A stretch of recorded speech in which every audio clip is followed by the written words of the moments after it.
What's happening, people? Welcome to Saeed TV. Make sure you do like the video, people. Like target of, let's say, 500 likes throughout this video.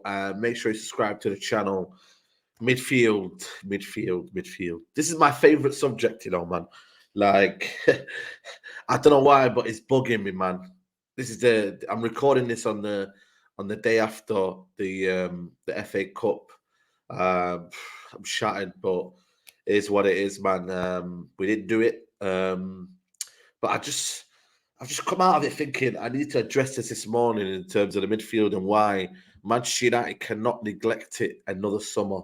Why Manchester United are desperate in need of controllers, of players who are comfortable on the ball, players who are press resistant, players who don't feel there's a need to kind of play hot potato, man.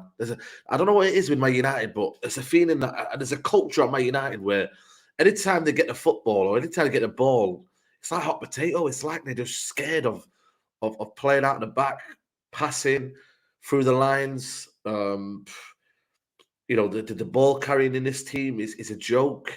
And I think yesterday I watched John Stones, who's a defender, by the way. And we might have that in Lisandro Martinez, but I'm talking about a defender who played in midfield, because that's how Man City play now. And they get John Stone in that midfield free. In that free there, and he goes and he slots in there. We have Ericsson, I think it's Bruno, Rashford, I think all of them are, and Ericsson, by the way, pathetic the way he pressed. He needs to be sold, by the way. I'm done with Ericsson. And I looked at him and I thought to myself, the guy had the ability to see what was in front of him, see what's behind him, and have the audacity to just ooze the quality and come out of the press and drive into midfield. Okay, he lost the ball in the end because he got a bit too carried away and should have passed it. But the message is that we need them sort of players. We need that sort of ideology that we can have that first phase player to be so press resistant, to be so calm under pressure. But yet, Man United are prioritizing other areas, and I hope they're not. And I hope they're not. And this is almost like a message to the Man United board. Honestly, if we do get new owners in, which I think, I'm not gonna lie to you, it's not looking likely at the minute, but it seems that Man United are somehow, and Ten Hag is somehow getting backed in a way that they're chasing Mason Mount. They're trying to find him two strikers, but I just hope they don't neglect key areas of midfield. I look at Man United here, and I look at what I see as a fan. I never want to concede possession. I never want to do that. I never want to be able to be dictated by, to not have control. I want to have that element of control. It doesn't have to be that we're passing sideways all day and we don't really do anything with the ball. I'm not saying that. But when we do have control of possession, I want Man City or whoever's the top dog right now to be like, you know what, right, we've got to be in shape here. We've got to make sure, if they're not having the ball, we need to tire them out.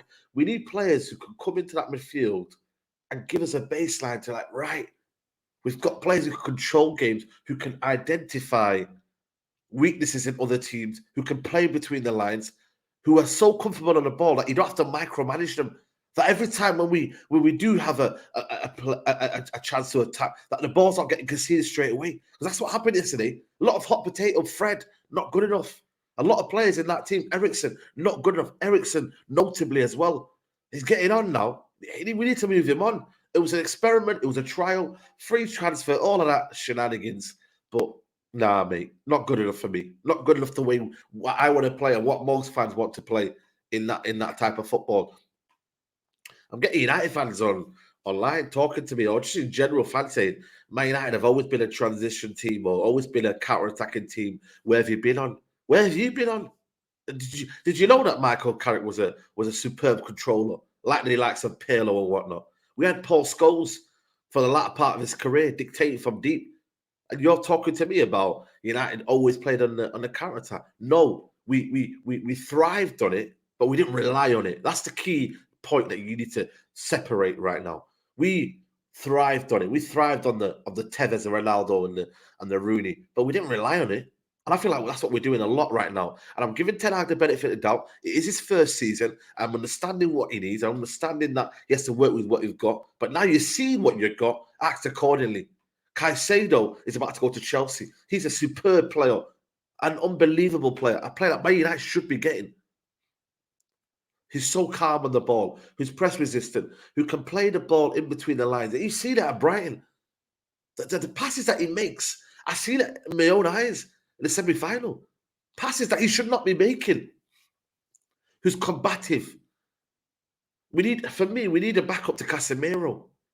I'm seeing Ugarte going now to Chelsea. I mean, what?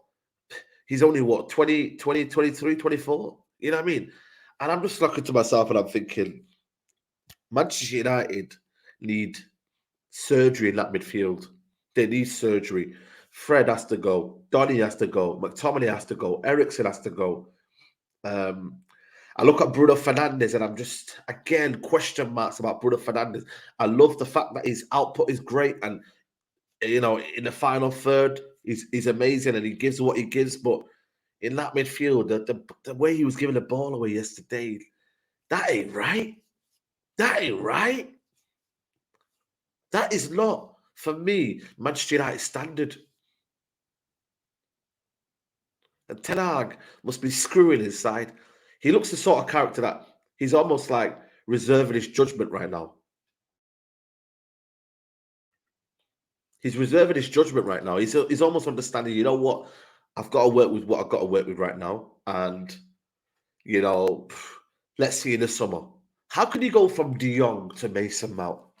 How can you go from a philosophy of trying to keep the ball to now playing off the ball and it's all about, you know, the movement and the way you kind of conduct yourself off the ball? How do you go from them two ideologies? I don't understand it. I don't. De Jong is still needed at this football club, but there's a midfield prototype of De Jong somewhere out there, and it's there. And United need to go and get that. You can't be relying on off the ball movement and transition all the time. You can't do that. You've got to have an element of control. You've got to have an element where you conduct yourself on the ball very, very well to the point where teams are having to kind of like play us on the counter. Let me know what you think, guys. Let me know. I think for me, this is a crucial area Man United need to address. It really, really is. I just think for me, this whole idea that Mason Mount comes in and Rabiot and everything just somehow materializes. I think it's very, very far fetched. But let me know what you think, guys. I'll leave you this video. Please like the video on your way out. Subscribe to the channel if you're new, and I'll see you soon, guys. Take care. Bye bye. Peace.